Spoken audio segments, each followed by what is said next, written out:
केवल दिखाने के लिए। कलकत्ता में ये व्यापार खुली सड़कों पर चला करता। तो वह लड़का गा रहा था। हाँ, तो वह लड़का गा रहा था। भीड़ इकट्ठी थी। कोई अच्छी सी ठुमरी का टुकड़ा उसके कोमल कंठ से निकलकर लोगों को उलझाया था। इतने में ही भीड़ के उस ओर जिधर मधुबन खड़ा था, गड़बड़ी मची। किसी मारवाड़ी युवक का जेब कटा। उसने गृह कट का हाथ नोट के पुलिंदों के साथ पकड़ा। साथ ही चमड़े के हंटर की गांठ उसके सिर पर बैठी। वह तिलमिला ही रहा था कि रामधारी ने देखा उसे युवक की कोठी से कुछ मिलता है। अब उसका बोलना धर्म हो गया। उसने हाँ हाँ करते उछल कर मारने वालों को पकड़ ही लिया। फिर भी पांडे ने भूल की उसका कोई साथी वहाँ न था। उधर रहीम के दल वाले वहाँ उपस्थित थे। फिर क्या चल गई। रामधारी पूरी तरह से घिर गया और वह अधेड़ भी था। तब भी उसकी वीरता देखते ही बनी। मधुबन तो इस अवसर को अपने को कभी वंचित नहीं कर सकता। वह भी एक कोना पकड़ कर ये दृश्य देखने लगा। 3-4 मिनट में कांड हो गया। कई दर्शकों के सिर फटे। रामधारी केले के छिलके पर फिसल कर गिर चुका था। सहसा मधुबन ने रहीम के दल वाले के हाथ से लकड़ी छीन ली और नटखट रामदीन ने उस लड़के के हाथ से नोटों का बंडल पहले ही झटक लिया था। मधुबन ने जब रहीम के दल को भागने के लिए बाध्य किया तब तक रामधारी के साथ और उधर से रहीम के दल वाले भी जुट गए थे। इतने में पुलिस का हल्ला पहुंचा। अब तक जो युवक चुपचाप बड़ी तन्मयता से मधुबन के शरीर और उसके लाठी चलाने को देख रहा था, उसके पास आकर बोला, तुम पकड़े जाना न चाहते हो तो मेरे साथ आओ। मधुबन समझ गया। युवक के पीछे मधुबन और रामदीन एक दूसरी गली में घुस गए। उस गली के भीतर भी कितने मोड़ों को घूमते हुए वे लोग एक छोटे से घर के किवाड़ को खोलकर भीतर घुसे तो मधुबन ने देखा यहाँ दरिद्रता का पूरा साम्राज्य है। एक गगरी में जल और फटे हुए गूदड़ का बिछावन, बस और कुछ नहीं। युवक ने कहा, मैं समझता हूँ कि तुमको नोटों की आवश्यकता नहीं। क्यों उन्हें लेकर अब तुम कहीं भुनाने जाओगे? तुरंत वहीं पकड़े जाओगे। इसलिए उन्हें मेरे पास रख छोड़ो और लो ये 5 रुपया। अपने लिए सामान रखकर 2-4 दिन यहीं कोठरी में पड़े रहो, देखा जाएगा। इतना कहकर उसने एक हाथ तो नोटों को लेने के लिए बढ़ाया और दूसरे से 5 रुपये लेने लगा। मधुबन चकित होकर उसका मुंह देखने लगा। कैसे नोट? इतने में रामदीन ने नोटों का बंडल निकाल कर सामने रख दिया। मधुबन ने पूछा, अरे तूने इतने नोट कहाँ से पाए? क्या उससे तूने छीन लिए पाजी? क्या फिर यहाँ चोरी पकड़वाएगा? यह है कलकत्ता। मालूम होता है कि तुम लोग अभी नए आए हो। भाई, यहाँ तो छीना झपटी चल ही रही है। तुम्हें धर्म के नाम पर भूखे मरना हो तो चले जाओ गंगा किनारे।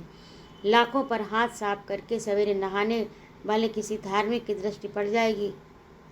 लाखों पर हाथ साफ करके सवेरे नहाने वाले किसी धार्मिक की दृष्टि पड़ जाएगी तो 1 पाई तुम्हें ही देगा। नहीं तो हाथ साफ करो, खाओ पियो, मस्त पड़े रहो। मधुबन आश्चर्य से उसका मुख देख रहा था। युवक ने धीरे से नोटों के बंडल को उठाते हुए फिर कहा, आनंद से यहीं पड़े रहो। देखो उधर जो काठ का टूटा संदूक है उसे मत छूना। मैं कल फिर आऊँगा। कोई पूछे तो कह देना कि बीरू बाबू ने मुझे नौकर रखा है।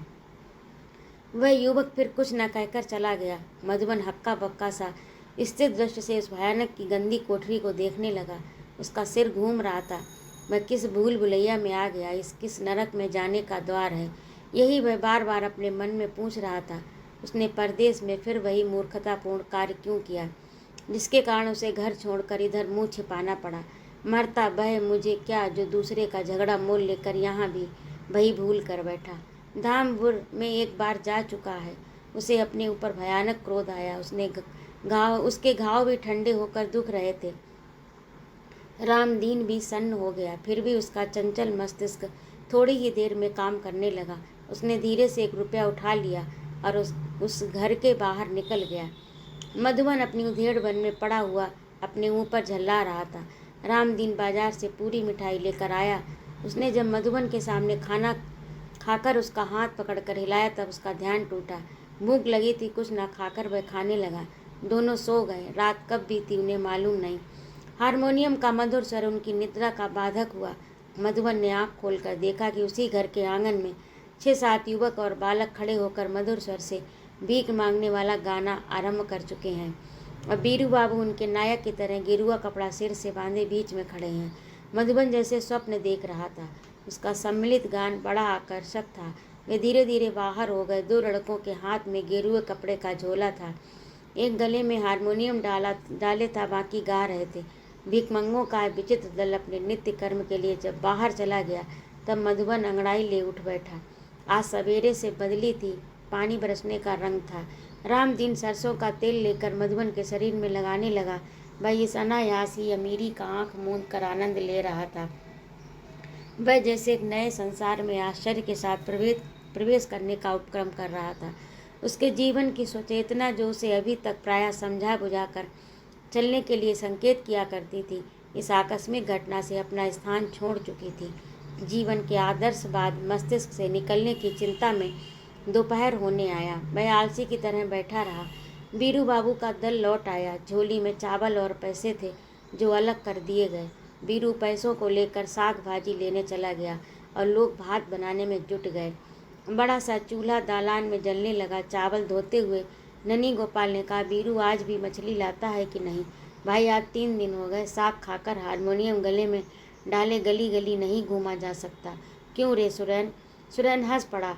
नन्ही फिर बौखला उठा, पाजी कहीं का। तुझसे कहा था ना मैंने कि 2-4 आने में उनमें टरका देना। और बीरू और सुरैन, मैं तो जाता हूँ अड्डे पर, देखूँ एक आध चिलम चरस। बीरू के प्रवेश करते ही सब बात विवाद बंद हो गया। उसने तरकारी की गठरी रखते हुए कहा, आज भी मछली की ब्योंत नहीं लगी। मैं तो बिना मछली के आज नहीं खा सकता। कहते हुए मधुबन ने 1 रुपया अपनी कोठरी में से फेंक दिया। वह निर्विकार मन से इन बातों को सुनने का आनंद ले रहा था। नन्ही दौड़ पड़ा रुपए की ओर। उसने कहा, वाह चाचा, तुम कहाँ से मेरी दुर्बुद्धि की तरह इस घर में की खोपड़ी में छिपे हो, जो खाली मछली ही नहीं और भी कुछ। बीरू ने ललकारा, क्यों नन्ही, तरकारी न बनेगी? कहाँ चला? जब एक भले मानस को जब अपना खर्च करके खाने खिलाने का प्रबंध कर रहे हैं, तब भी बीरू चाचा, चूल्हे में डाल दूंगा तुम्हारा सूखा भात। हाँ, कहते हुए रुपया लेकर दौड़ गया। मधुबन मुस्करा उठा। वह आज पूरी अमीरी करना चाहता था।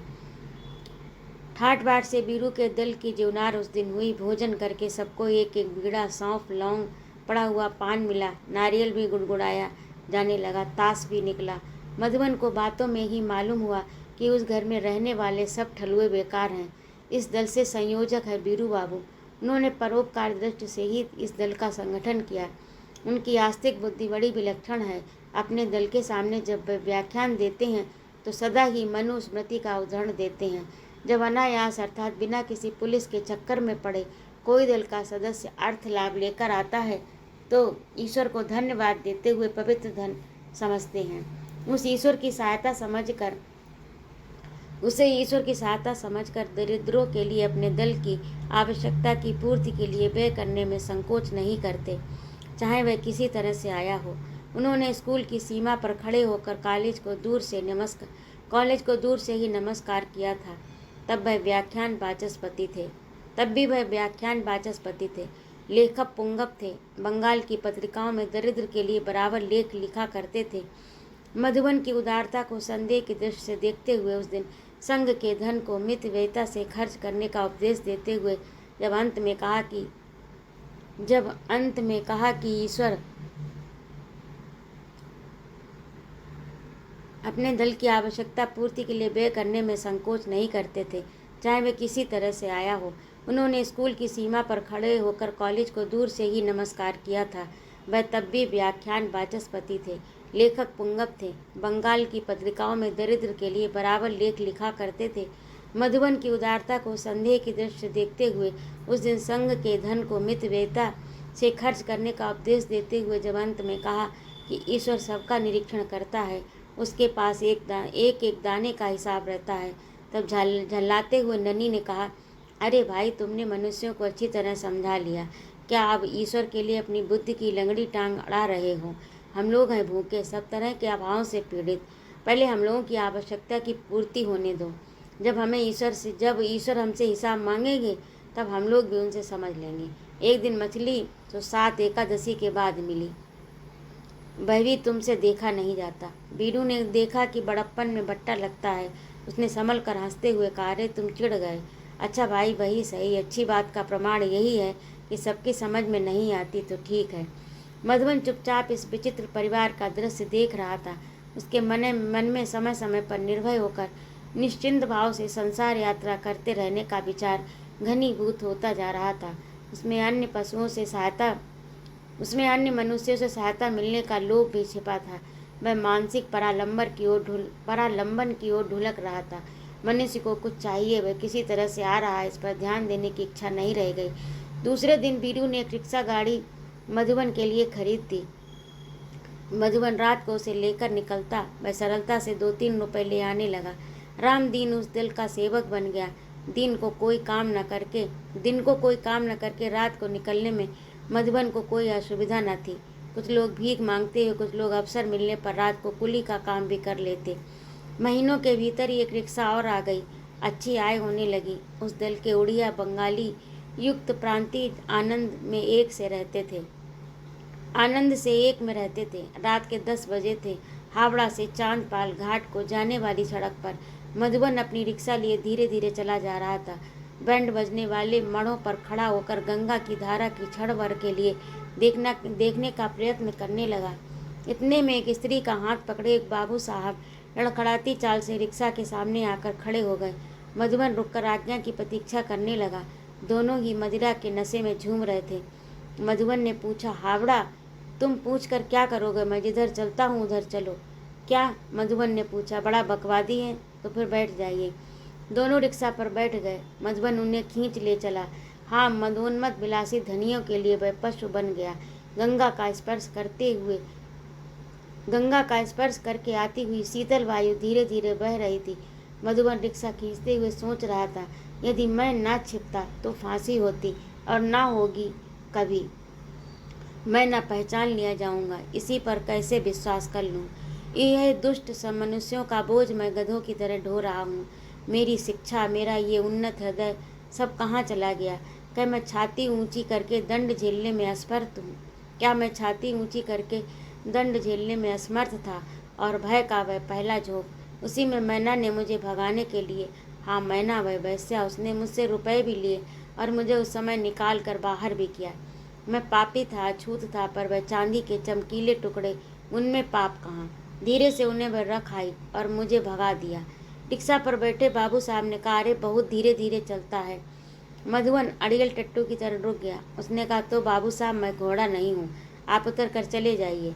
मारे हंटरों के खाल खींच लूँगा। नवाबी करने की इच्छा थी तो रिक्शा क्यों खींचने लगा?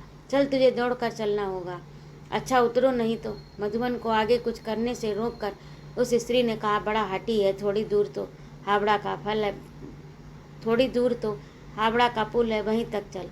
नहीं, इसे सूता पट्टी के मोड़ तक चलना होगा। मैना अनबरी के दवा खाने तक, ठीक वहां तक बिना पहुंचे श्यामलाल उतरने के नहीं।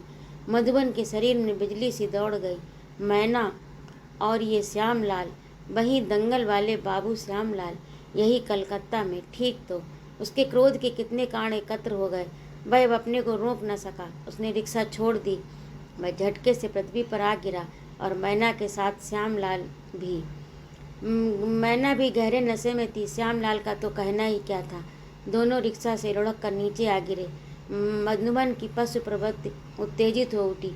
उसने एक लात कसकर मारते हुए कहा, पाजी। श्यामलाल गोंगो करने लगा। उसकी पसली चरमरा गई, किंतु मैना चिल्ला उठी। थोड़ी दूर खड़ी पुलिस उधर जब दौड़ कर आने लगी तो मधुबन अपना रिक्शा खींचकर आगे बढ़ा। पुलिस ने उसे दौड़ कर पकड़ लिया। मधुबन को विवश होकर फिर उन दोनों को लाद कर पुलिस के साथ जाना पड़ा। दूसरे दिन हवालात में मैना और मधुबन ने एक दूसरे को देखा। मैना चिल्ला उठी, मधुबन। मधुबन ने उत्तर दिया। दोनों चुप थे। पुलिस ने दोनों का नाम नोट किया। श्यामलाल और मैना अनबरी के दवा खाने में पहुंचाई गई। मधुबन पर अभियोग लगाया गया, केवल उसी घटना के आधार पर नहीं। पुलिस के पास उस भगौड़े के लिए वारंट भी था जिसने बिहारी जी के महंत के यहाँ डाका डालकर रुपए लिए थे। उनकी हत्या की चेष्टा की थी। पुलिस के सुविधा अनुसार उपयुक्त न्यायालय में मधुबन की व्यवस्था हुई। उसके ऊपर डाके डालने के दोनों अभियोग थे। न्यायालय में जब मैना ने उसे पहचानते हुए कहा, उस रात में रुपयों की थैली लेकर छिपने के लिए मधुबन मेरे यहाँ अवश्य आया था, पर मैंने उसे अपने यहाँ रहने नहीं दिया। वह रुपए लेकर उसी समय चला गया। तो मधुबन उसके मुंह को एकटक देख रहा था। मैना वही तो बोल रही थी। वह वहाँ धन की प्यासी पिशाची, उसका संकेत, उसकी सहृदयता, सब अभिनय, रुपए पचा लेने की कारीगरी। मधुबन को काट मार गया। वह चेतना विहीन शरीर लेकर उस अद्भुत अभिनय को देख रहा था। उसे 10 वर्ष सब परिश्रम, कठोर कारावास का दंड मिला। बीरू बाबू ने रिक्शा खरीदने की रसीद दिखाकर रिक्शा पर अपना अधिकार प्रमाणित कर दिया। रिक्शा उन्हें मिल गया। उस परोपकार संघ में मूर्ख रामदीन फिर रिक्शा खींचने लगा और हाँ, नन्ही गोपालू संघ से अलग हो गया। उसे बीरू बाबू से अत्यंत घृणा हो गई। नीलकोठी में इधर कई दिनों से भीड़ लगी रहती है। सैला की तत्परता से चकबंदी का काम बहुत रुकावटों में भी चलने लगा। महंगू इस बदले के लिए प्रस्तुत न था। उसकी समझ में यह बात न आती थी। उसके कई खेत उपजाऊ ही थे। रामजस का खेत उसके घर से दूर था। वह 3 फसल उसमें काटता था। उसको बदलना पड़ेगा, ये संभव है। वह लाठी टेकता हुआ भीड़ में घुसा। वाटसन के साथ बैठी हुई सैला मेज पर फैले गांव के नक्शे को देख रही थी। किसानों का झुंड सामने खड़ा था। महंगू ने कहा, दुहाई सरकार, मर जाएंगे। सैला ने चौंक कर उसकी ओर देखा। मेरा खेत, उसी से बाल बच्चों की रोटी चलती है। उस टुकड़े को मैं बदलूंगा। महंगू की आंख में आंसू तो बहुत शीघ्र ही यूं ही आते थे। वृद्धावस्था में मोह भी प्रबल हो जाता है। आज ऐसे आंसू की धारा रुकती नहीं थी। सैला ने वाटसन की ओर देखा। उसे देखने में एक प्रश्न था, किंतु वाटसन ने कहा, नहीं, तुम्हारा ये खेत तुम्हारी चरनी और कोल्हू से बहुत दूर है। उसको तो तुम्हें छोड़ना ही पड़ेगा। तुम अपने समीप का एक टुकड़ा क्यों नहीं पसंद करते? वाटसन ने नक्शे पर उंगली रखी। सैला चुप रही। इतने में तितली एक छोटा सा बच्चा गोद लिए यहीं आई। उसे देखते ही दूसरी कुर्सी पर बैठने का संकेत करते हुए सैला ने कहा, वाटसन, यही मेरी बहन तितली है, जिसके लिए मैंने तुमसे कहा था। कन्या पाठशाला की यही अध्यापिका है। 20 लड़कियां तो उसमें बोर्ड की हिंदी परीक्षा के लिए साल प्रस्तुत हो रही हैं। वह छोटी छोटी कक्षाओं में कुल मिलाकर 40 होंगी। ओह, आप बैठिए, मुझे तो यह पाठशाला देखनी ही होगी। ये सुनकर मैं बहुत प्रसन्न हुआ। कहते हुए वाटसन ने फिर बैठने के लिए कहा, किंतु तितली वैसी ही खड़ी रही। उसने कहा, आपकी कृपा है, किंतु मैं इस समय आपके पास एक दूसरे काम से आई हूँ। मेरा कुछ खेत महंगू महंतो जोत रहे हैं। मैं नहीं जानती कि मेरे पति ने वह खेत किन शर्तों पर उन्हें दिया है, किंतु मुझे आवश्यकता है अपने स्कूल के लिए और भी विस्तृत भूमि की। बंजरिया पर लगान तो लग ही गया है। उसमें लड़कियों के खेलने की जगह बनाने से मेरी खेती की भूमि कम हो गई। मैं चाहती हूँ महंगू के पास जो मेरा खेत है वह मुझे दे दिया जाए। वाटसन ने घूम कर सैला से कहा, तो मैं समझता हूँ कि उस बदले से ये अच्छा होगा। क्यों महंगू, तुमको तो यह प्रस्ताव मान लेनी चाहिए। सैला चुपचाप तितली और अपने संबंध को विचार रही थी। वह सोच रही थी, तितली क्यों मुझसे इतना अलग रहना चाहती है। मैं पकड़ती हूँ कि यहाँ बैठ जाओ तो वह बैठना ही अपमान समझती है। वाटसन ने सैला के कान में धीरे से कहा, तुम चुप क्यों हो? ये तो वही लड़की मालूम होती है जिसके ब्याह में मैं उपस्थित था, ठीक है ना? सैला ने दुख से कहा, हाँ। इसका सेठ कोट तो जमींदार ने बेदखल करा लिया। अब बंजरिया बची है, उस पर भी लगान लग गया। पहले माफ़ी थी, अब वाटसन तुमने तो ये न सुना होगा कि इसके पति को डकैती के अपराध में कारावास का दंड मिला है। वाटसन ने एक बार उस तेजस्विनी तितली को देखा। वही एक किसान थी जिसने सबके पहले बदले को प्रसन्नता से स्वीकार किया। महंगू तो उस प्रस्ताव को सुनकर और भी क्रुद्ध हो गया। उसे अपने खेत जहाँ पर हैं वहीं रहना अच्छा मालूम होता है, क्योंकि उसके अंतर में ये अज्ञात भावना है कि उसके लड़के पोते एक में न रहेंगे और फिर एक जगह खेत इकट्ठा लेकर क्या होगा। उसने गुर्राकर कहा, साहब, आप मालिक हैं, जो चाहें कीजिए, कहिए तो गांव छोड़कर चले जाएं। वाटसन इस उत्तर से अव्यवस्थित हो गए। उनके मन में झटका लगा, क्या हम किसानों के हित के विरुद्ध कुछ करने जा रहे हैं? तुरंत इन्होंने तितली से घूम कर पूछा, क्या दूसरा खेत तुम नहीं पसंद कर सकती? और भी तो खेत तुम्हारे पास हैं। नहीं, दूसरे खेत मेरे काम के नहीं हैं। यदि बदलना हो तो उसी से बदल लूँगी। वाटसन ने देखा, यही पहला अवसर है कि एक किसान बदले का प्रस्ताव करता है, वह भी उचित, तो फिर अस्वीकार कैसे किया जाए। वाटसन ने कहा, यह बदला फिर मान लिया जाए, क्योंकि खेत के परते में भी कोई अंतर नहीं। महंगू खिसिया गया। उसकी आंखों में फिर आंसू निकलने लगे। तब तितली ने अपने बच्चे को लहराते हुए कहा, तो मैं जाती हूँ, बच्चा भूखा है, धन्यवाद। सैला ने देखा कि एक ठोकर खाया हुआ हृदय अपनी दुर्अवस्था में उपेक्षा से उनका तिरस्कार कर रहा है। सैला इंद्रदेव से ब्याह कर लेने पर बहुत दिनों तक धामपुर नहीं आई। लिखा पढ़ी कर लेने पर लिखा पढ़ी करने पर इस सर्दी में वाटसन अपना काम पूरा करने आए। तब तो उनको आना ही पड़ा और आकर भी वह तितली से मिलने का अवसर ना पा सकी, क्योंकि वाटसन साथ ही आए थे। इधर इंद्रदेव ने भी बड़े दिनों से वहीं आने के लिए कह दिया था। सैला कुछ कुछ मानसिक चंचलता में थी। तितली को ये अखर गया, वह दुर्लभ थी, असहाय थी, उसकी खोज लेना बड़े लोगों का धर्म हो जाता है। इसलिए तितली काम तुरंत करके लौट जाना चाहती थी।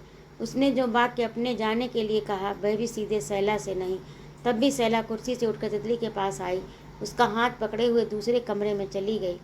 वाटसन ने तितली को एक शुभ लक्षण समझा। भला इस स्त्री से पहले पहले उस काम की मात्रा को समझा तो काम आरंभ हो गया। अब धीरे धीरे वह किसानों के सांचे में ढाल लेगा, धीरे धीरे किसानों को सांचे में ढाल लेगा। उस सैला की मन संतुष्टि के लिए क्या क्या नहीं कर लेना चाहिए। उसने काम को आगे बढ़ाया। सैला ने तितली के बच्चे को उसकी गोद में लेकर कहा, बड़ा सुंदर और प्यारा बच्चा है, परंतु अभागा है। तितली ने कहा, तुम क्या भी उसको प्यार करती हो? वह सैला आगे कुछ बुरे शब्द मधुवन के लिए न कह सकी।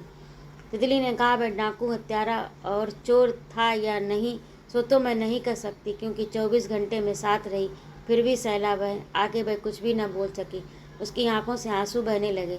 सैला ने बात का ढंग बदलने के लिए कहा, क्या सैला ने बात बदलने के ढंग के लिए कहा, अच्छा तुमसे एक बात पूछती हूँ, क्या यही कि उस दिन तुम बिना कहे सुने क्यों चली आई? इंद्रदेव ने तो तुम्हारी सहायता करने के लिए कहा था ना। मैं ये सब समझती हूँ कि वे कुछ करते भी हैं, इसका मुझे विश्वास है। मैं ये सब समझती हूँ वे कुछ करते भी, इसका मुझे विश्वास है, परंतु मैंने यही समझा कि मुझे दूसरों के महत्व प्रदर्शन के सामने अपनी लघुता न दिखानी चाहिए। मैं भाग्य के विधान से पीसी जा रही हूँ।